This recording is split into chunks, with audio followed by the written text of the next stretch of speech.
Welcome to Vegas Circle with Paki and Chris, and today joining the circle with us, we are excited to have businessman who has an amazing eye for style and detail in the face of stitch, Mr. Ricci Lopez. Man, so Ricky, thanks for joining the circle, man. Oh, thank you for that warm introduction. That was awesome. Thank you. I'm happy to be here. So we love Las Vegas natives. So you're actually a third generation Las Vegan. I am. People like first generation born and raised is pretty common, but I think third generation is not so common.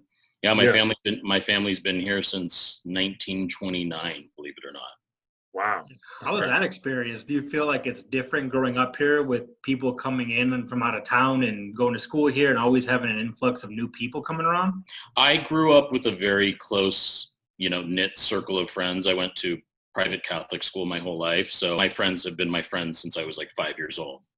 Oh, wow. Yes, I never expected that. Yeah. But obviously being in business here and, we're such a transient city, so many people coming and going. It is interesting. It's like when I was growing up, I'm a child of the 80s. So I truly grew up in that sort of, quintessential old Vegas kind of rat pack-ish vibe of the Las Vegas Strip. It was very small. I think we were like population maybe 200,000 when I was growing up. And so obviously fast forward to 2020 and we're, 2 million plus. It's a completely different way of life. I loved growing up in Las Vegas, though. We all took care of each other. And it was just, again, it felt big and grandiose because of the Las Vegas Strip, but it truly was. I mean, 200,000 to me, I don't see that as large. It's funny, Rick, when you talk about that, it's amazing. Like just thinking about the 215, right? With all the frontage roads before it was even built. I remember when I was traveling out here, like in 2006, 2007, the 215 was barely even going, past, I think, what was that, probably Rainbow in that area. Yeah, like Southwest part, South Loop. Yeah, that whole area. I mean, back when I was like Spanish Trail, I remember we spent a lot of time. I had a lot of friends that lived in Spanish Trail. Yeah. And most of my circle of friends, we all lived in central Las Vegas. So kind of like, Eastern Sahara, Desert Inn, like Flamingo, Sand Hill, all these, central Las Vegas. It seemed like so far, like really, really far when you go out to like Spanish Trail, which is actually now it's not that far. Yeah, it's like 7 miles from the Strip now when you think about it. It's amazing. Yeah, it's just so different. So different. So just kind of starting off too, before we talk about your fashion career, you got a really unique story. You actually have a career in voiceover acting, from my understanding. Yes. So can you talk a little bit about that to our listeners? You kind of built your career on that and obviously have the fashion industry. Was there any like specific movie projects or anything like that that you worked on over the years? So I grew up, when I say I grew up in Las Vegas, I actually grew up not only in Las Vegas, but I grew up very Las Vegas. So my mom was a performer, entertainer. She was the youngest dancer on the Las Vegas Strip in the early 70s. Showgirl, burlesque dancer. My father is a musician, mainly percussionist and pianist. Okay. So he performed all over the Las Vegas Strip. So my parents were entertainers.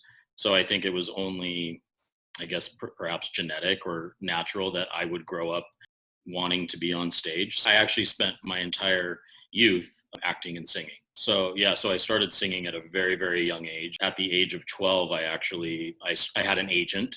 And so I would go on tons of auditions and, I'd book jobs and commercials and things like that. Singing was my passion. When I got older, when I got into high school, I kind of, unfortunately, didn't think it was cool to be a singer, You'd think in Vegas it would be, yeah. Right. I don't know, kids, looking back on it, I'm like, why did I do that? But one thing that I actually did do, so I was a baritone opera singer. I was studying to go to Juilliard. That was like my dream. My dream was to go to Juilliard singing opera. And so I think just because of all these years of vocal training, it really developed a strong vocal cords. I don't think about my voice as being any particular way. It was other people that would continually tell me, you should be on radio, you should do commercials, you should do this and that. And I was like, I moved to Los Angeles, Hollywood in 2003. And of course, there I would be at the bank and someone would say, you should be an actor. I was like, So I have friends in the industry and, I started booking jobs. Like my first audition was an Acura commercial, and I booked it. And I had like no experience. I mean, I have experience like acting and theater and singing and things like that, but voiceover acting a little bit different. So I dabbled in voiceover acting, and I love it. And that was sort of my way to keep all the years of like, I wasn't singing, right? But I was still using my voice for the arts, I guess. There you go. Yeah. That's good stuff, man. And that's a big world too with voiceover acting. I mean, you start seeing so many commercials and sports and fashion and different things. So it all seems like it comes together great, with everything that you're doing. Absolutely. And being in the fashion industry for so long, I work with tons of voiceover actors, and I work with tons of actors and singers and athletes and things of that nature. The fashion industry is very fast paced, and it requires a lot of time and effort, and voiceover requires the same amount of effort. So as much as I loved it, my career in fashion was so busy and prevalent. It was like my main career, right? The voiceover was on the side business. So to go on audition, I couldn't go on all the auditions that I wanted to. And so I kind of put it on the back burner, but I still have a passion for it. I actually just a couple years ago, I wrote for Stitched. I wrote and co-produced a radio commercial that aired on several stations. So it's definitely a passion of mine for sure. I got to make the time to make it work. Yeah, I got you. Yeah. One of the things I noticed too is that, especially with your voiceover experience, is that you on some of the videos and commercials that you've done speaking? I saw you guys did a video with the three kind of partners of the company with Stitch. That's me. Yeah. That is you. Okay, awesome, man. You guys did a hell of a job branding wise. I saw the video. Thank you. That was actually very, very well received. That was all born on a Zoom call we were having. We were brainstorming about, how we wanted to re-engage with our clients in a very stitched way. And we're irreverent, and we like to do things differently. And so it was just awesome. Like, people just loved it. And I don't know if you remember, but a part of the video, we're walking, like we're like these superheroes that are, going to clean the store. Yeah. We were able to walk on the strip with no car. It was so cool it was just interesting. I'm from Las Vegas, so I never thought in my wildest dreams I would ever see the Las Vegas Strip dark with no one walking, no cars, nothing. And so we were like, wait, we could actually walk in the middle of the street and not get hit by a car. It was like, we have to do this.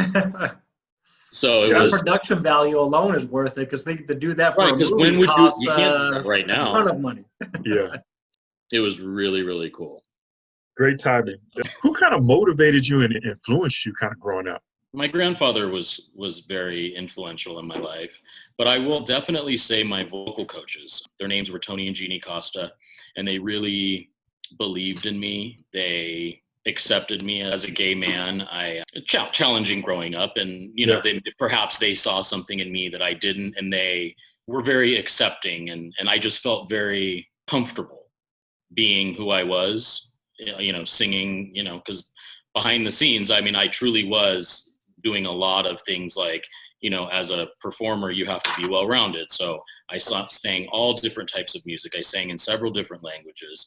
I was taking acting lessons and dance lessons and ballet lessons and tap lessons, because if I was going to be on Broadway, I had to be well-rounded. So I just felt so comfortable. They were very, very influential in my life, for sure. They were very disappointed when I stopped singing. It's wild. One of the things Chris and I talk about a lot is that what you just said, the foundation, feeling comfortable, those are really, really huge things, especially in today's age where people aren't sometimes as comfortable. And it's nice that you had the family to kind of back you to be able to say, hey, you paved the road, and hey, it's a blank canvas. You draw the picture and you do it. And you obviously have done that, which is huge. So you kind of came from a family that breeded creativity. Like, they're all creatives. They were doing those type of things. It almost seems natural to go into kind of a creative environment. Have you noticed that your upbringing helped with that process of being able to delve into all of these different things and also ultimately getting into fashion? Yes, I think so. And two, like, just because obviously when I was on stage and I was, whether it was a singing competition or an audition, you're getting dressed up. And my mother, being a performer, she had me very young. So I grew up with her very young. So she was like in her prime time. So she was always dressing me up and taking me out with her, single mom. And she was always just completely dolled up because she did a lot of modeling as well. So she loved fashion. So I kind of, it all ties into, so I've been around it for so long. It's like my first job was in retail. Like that was where I just felt like I wanted to be working around clothing. Yeah, and you kind of have to have an eye for it too. It's like some people have it and some people don't. I can honestly say I do not have it. And it's funny when people, and you see it just comes so natural where they could just put colors together the correct way, or even just decoration. Like I see your background and you see mine. It's a totally different type of environment. So it's cool to see that you have that confidence and comfortableness to be creative and ultimately turn it into that business. It is really, when you mention that, I mean, I'd love to style you someday. One thing that I find to be quite magical in our industry is when I meet someone and they truly need my help. You know what I mean? They're like, I need styling advice. And watching this transformation when perhaps it's putting a tape measure on the client's body for the first time. That's actually something that a lot of men haven't experienced.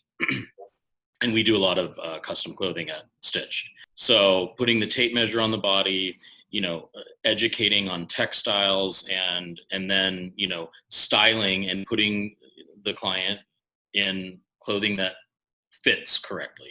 A lot of people just unfortunately aren't wearing clothing that fits, and it's not complimentary. It's not doing them any justice. When I think about styling someone, putting them in all these things that I think look great, I always like to do an unveiling. So it's like, okay, turn around, like or maybe the client's wife is there. We do an unveiling, and it's like this, like overwhelming, like self-esteem, like is like just there. And to me, that's like, it makes me feel so good because it's like, I see the potential that the client has, and most of our clients become our friends for sure, because it's much more about the relationship. All the selling part comes after. So when I can see someone just truly transform and like, wow, I look incredible. It's awesome. And the confidence that comes too, man, when you've got, a tailored suit, especially a place like Stitch, that confidence that kicks in. It's almost like getting a haircut. When you get a haircut, the confidence that kicks in for that when you're looking in the mirror, can't even imagine what that's like, Yes. I may or may have not have just got a haircut about like an hour and a half ago. Yeah. Good stuff, man. How do you stay up to date with fashion? Just because it seems like you said, it moves so fast. At Stitched, we have our own line of clothing. It's called our Black Label Collection. I co-design it with our owner and our VP of Operations buyer. It's a team effort. So we design a collection that you can only get at Stitched. And then in addition to that, we build garments from scratch. So we take 30 measurements from head to toe. And then we create patterns for clients. It takes about 6 to 7 weeks, and it's a garment specifically made for you. So in addition to those two elements, we represent about, I would say, 40 brands in the store. Different. Okay, that's good. Besides the Black Label. Yes. Okay, so got like, it. for instance, eyewear is like Gucci, Givenchy, Dior, Alexander McQueen, think of brands like that. Then we have brands like Scotch and Soda and Ted Baker and John Barbados. And then for custom clothing, we have, an endless amount of fabric swatches mainly from Italy. We work with fabric mills in England as well, but brands like Loro Piana and Zegna and these very well-known brands. So all the textiles that we're dealing with, which are all seasonal. So we get new books every season, fall, winter, spring, summer. And then we travel around the US and we go to trade shows. So we go to the trade shows and we buy a season ahead. So generally, like right now, we're buying for spring. So we're always a season ahead. And then, of course, me just being obsessed with fashion, I'm continually, subscriptions to many magazines and social media accounts and friends and colleagues. And so it's just everywhere. Yeah, it's all embedded. Can you kind of share, for our listeners, proper way to wear a suit? You always hear, colors that got to match, like your socks to your pants, your belt to your shoes, and styles are changing so much. What would you say, to one of your customers? How would you recommend for them to wear, the right suit or the right color? So the first thing that a lot of men will actually purchase a suit and not realize that a suit is truly, for instance, a 40 regular, right? Yeah, The 40 is an indication of your chest size. So yeah, one of the most important things about a well-fitted suit is that it fits in the chest. So yeah, the lapels lay flat and that it fits in the shoulders. Everything else can be worked around, but those are the two. And oftentimes men who, perhaps are physically fit and they want their suits to be extremely tailored, they're buying suiting too small. And then you've got this puckering here. You've got the lapels lapels are meant to lay flat across your chest. When the lapels are puckering, like when they go above, it's not the best look. So that's definitely something that we educate. And a lot of people just don't realize that. The minute I meet someone, I never ask someone what their size is, ever. I determine it based off of my own measurements. So the first measurement I would do is a chest measurement. Another thing about suiting that's a little bit tricky is if you have a large chest, okay, like a bigger chest, and a smaller midsection, what happens is in the suiting world, the pants, it's a drop. So the drop on a suit typically is 6. So what that means is a size 40 jacket would have a 34 pant. Okay. Got A it. size 46 jacket would have a 40 pant. So if you're having to get this larger suit jacket, right, the 46, and it has a 40 pant, but your waist is a 34, then you truly have to like reconstruct the whole pant. It's called a recut. And it kind of changes the silhouette of the pant. And so oftentimes when I meet a client who is really, really tall, big chest, bodybuilder, all different body types, custom clothing is the way to go. And it's interesting you said that. Just a simple tactic of you saying the bottom 6. I didn't even know that till you just said that right now. So Yeah, that called a drop. just the basic. So most suiting generally is a 6 drop, and it caters to many different body types. But the larger you go, because most times a size 40 jacket, you would have a 34 pant if you're, I guess, if we're speaking fair enough. appropriately. But one thing that I always like to at least talk to our clients about is custom clothing. I always say that every gentleman should at least have one custom garment in their wardrobe in their lifetime. It's a beautiful experience. It's a historic experience. And the garment is truly made for you. Like the pattern is specific to your 30 measurements. If it's a 2-piece suit, it comes with your name and it comes with your own pattern number. And then once we've mastered a pattern, then going forward, all you do is just choose fabrics. Sounds addicting. I don't know if I do one in your whole wardrobe that has to be changed. Once you put on a custom suit for the first time, it's like, damn it, why? It's a done deal. Not screwed. Yeah, it's a done deal, especially if you customize it to be one and only with your name and everything. It changed the whole game. Right, and then you try to go to a store and buy it off the rack, and you're like, now I've got to have it tailored, and it's hard to find a suit that fits extremely well with minimal alterations. Yeah. Do you find like you see so much happening, right? Like I don't want to compare you guys to Amazon, right? But obviously everything is transitioning online, right? And you've heard for years, everybody's buying online, but then you have these luxury boutiques or just regular boutiques where people are going to work with somebody like yourself because they don't want to buy it online. Are you finding a lot more people doing that where they're trying to buy anything online from you guys, or you have to go in the store? So we have created a brand that is so much about the experience that buying online on our website wasn't translating. It's much more about an experience, and then the shopping comes secondary. So, and all of our clients who, we're celebrating our 10-year anniversary in December. So we have a very strong following, lots of clients and friends, and they oftentimes that experience doesn't happen when you're shopping on the website. Yeah. You don't get that one-on-one time with your stylist, and you're sitting in our whiskey lounge having a sip of whiskey, and you're looking at the beautiful floor to ceiling views of the Las Vegas Strip, and all these different elements that make the experience what it is, that all of our clients are like, I'd rather just fly in and come see you. So truly, a lot of our clients will come to Las Vegas just to shop with us. And that's awesome. A huge pat on the back for us, because we truly that's what sets us apart in this day and age of technology and online and social media.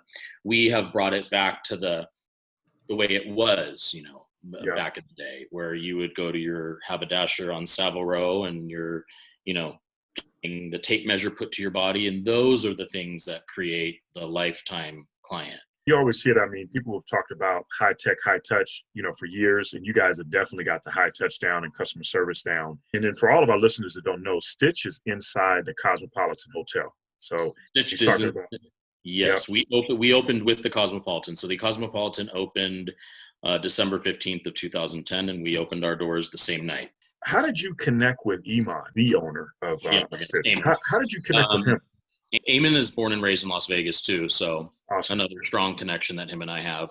Eamon and I had a mutual friend. I had just moved back from Los Angeles, and mutual friend introduced me to him, and we immediately kicked it off, and we were like, it felt like I'd known him for years, and so it was just natural connection, and we've been in business together ever since, and we've blood, sweat, and tears, and we're very proud of what we've built, and currently we're nominated 3 different categories. Best of Las Vegas. Again, we've won for the last several years. So that all comes from the Las Vegas community.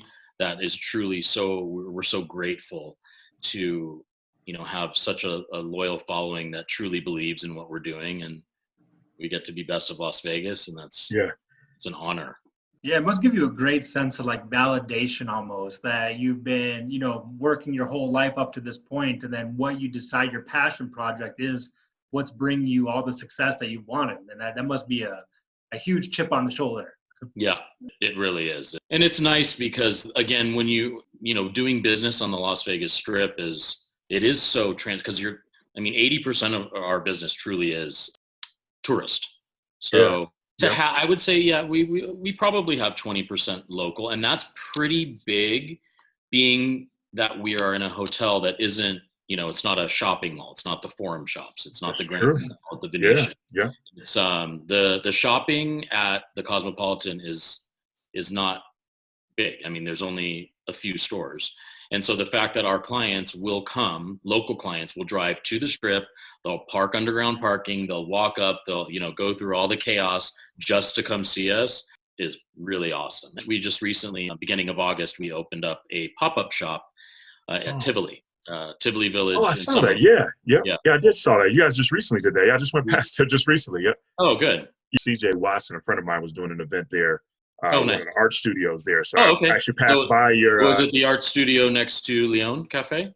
Yes. Yeah. There's 2 of them. There's 2 art studios, and I cannot think of the name for the life of me. But at any rate, I went past Stitch that was there at Tivoli. So awesome. That's good stuff. It caught me off guard because I didn't realize that it was there. So we're new.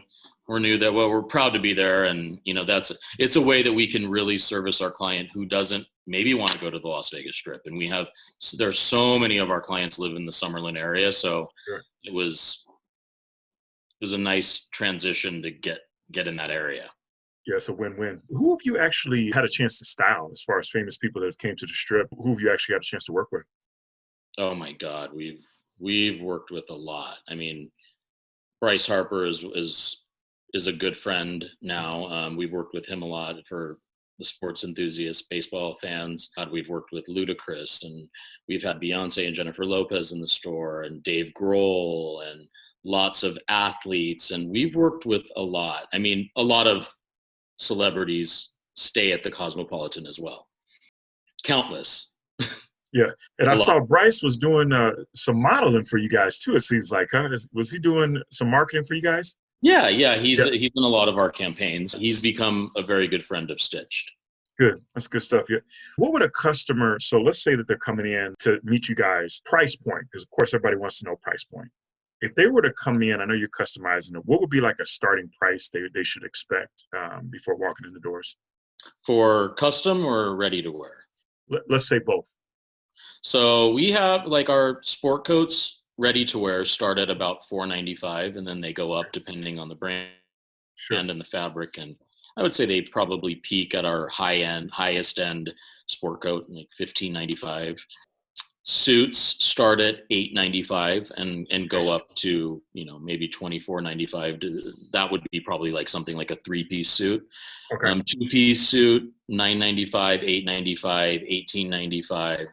Custom suiting, it starts at $18.95, but we offer our clients, we incentivize with multiple garments. There are custom suiting packages. So one of the most popular ones would be, it's 2 custom suits for $31.95. So that's 2 suits custom made from scratch, lots of hand detailing.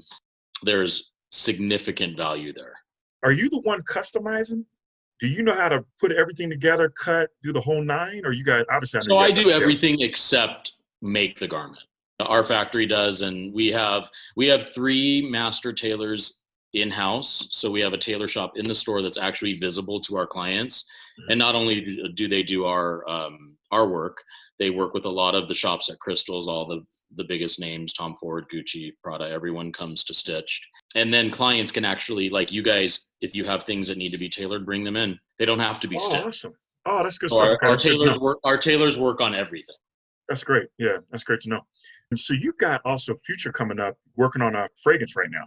Yes, that's. Are you able to touch on that a little bit on what you got? That's a passion. It's a passion project of mine. I have been sort of obsessed with fragrance since I was a kid. There's just something about scent that is so powerful to me. And I mean, I started wearing cologne when I was 12. Got you. Yeah, and ever since it's been like this love affair. I've had every fragrance known to man. I swear I have. And there just truly is something so powerful about scent, and there's something really to be said about, I'm sure it's happened to you, where you smell something specific and it brings you back to that moment, a loved one's scent. Sure. Yeah. People have met the loves of their lives because of fragrance, and I think it's so timeless and beautiful. And I've been in the fashion industry for 27 years. Wow. And so, for me, it's like it's only inevitable that I would want to have my name on something. Yeah. And so, fragrance is definitely going to be it, and I'm going to be tying in some things that haven't been done in the industry. And when I'm able to talk about it, I will. And it's going to be good. Looking forward to it. I'm looking forward to see that unveil. Thank you. One of the other things I wanted to ask is, we ask all of our guests, what is your favorite restaurant in Las Vegas? Okay, so I am a foodie. So this is tough because I have many. You can give us 2 then for you. give us 2. Okay, so because I am a Las Vegan at heart, it's who I am. It's in my blood. I have to choose like Old Vegas restaurants. So I'd say number 1 for me for sure is going to be Piero's. Piero's is located on Convention Center Drive. It's been in Las Vegas for a very, very long time. Has not changed. I actually grew up with the owner's son, so he's a dear friend of mine. I've been dining there since I was a kid. And it's just this quintessential Vegas vibe. I mean, you've got, Jerry Tarkanian memorabilia all over, and UNLV and Rat Pack and all, and the restaurant decor really hasn't changed a whole lot. Okay. Some of the waiters have been there for 25, 30 years. Wow.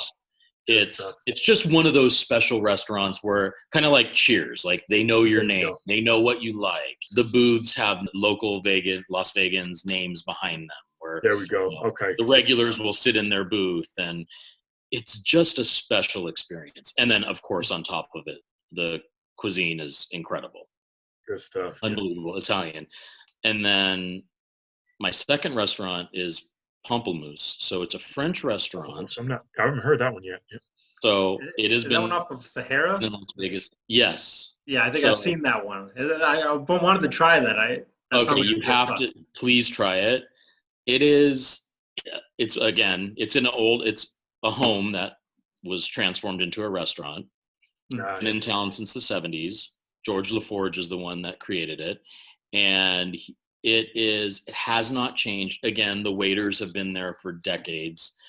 It is an unbelievable experience. French, you have to like French food, but Where Sahara and where's the cross street of that? I'm not familiar Like with so that. Maryland, Sahara in Paradise. And people, Sahara in a Paradise. lot of Okay. people have not experienced it, and it is a gem. It's like a step back in time, I swear. And it hasn't changed since the 70s. And I always request the bulletproof booth. So believe it or not, they have still the bulletproof booth where the mob bosses would sit in a bowling Wow. back in the day, and they would sit there specifically so they could see who's coming in the door, and they made it bulletproof. So you Yeah, got I've been by there a bunch of times, and I've always thought about stopping there and trying it. And I'm glad the recommendation will go a long way. I'll definitely give it a shot. So many people have said that to me, where they're like, yeah, I've seen it. It's that place on Sahara. It's like, you've got to just go and try it. It's unfortunately closed because of COVID and whatnot. But when it reopens, please do me a favor and go. We Definitely. go support it. We got those are two that we haven't had on the list. That's great. That's great to know. Anything that we forgot that you want to share? Anything you want to share about yourself, or anything you want to share about Stitch in general? I feel like we've covered a lot. I mean, Awesome. Okay, we that's talked good. about, I think we've nailed everything. Where can people catch you at? Where can they connect with you on some of your social medias? Obviously, want to reach out to Stitch. Yeah, so our Stitched Instagram handle is @StitchedLife. So there's lots of great content there. My personal account is @Ricci J Lopez, RICCI J Lopez. I'm on Facebook. I'm on Twitter. I'm on LinkedIn. I'm on Pinterest. Yeah. Well, you got to come see this guy, especially if you're in Vegas or if you're a local. Just look at his personal site and you'll understand, man. His fashion is out of this world. So appreciate you joining us, Rick. Definitely enjoyed your story and the histories of everything. Yeah, Ricky, that was great. Thanks for coming by. I got some tips out of there. I'm gonna have to step my game up a bit. and please come by Stitched. We'll pour you a whiskey if you drink, or water, or coffee, and introduce you to the store, and we'll have a good time. Whiskey it is. All right, Ricky. Thank you, Ricky. I appreciate it, man. You can check us out at thevegascircle.com. So thanks, Ricky. Thank you so much.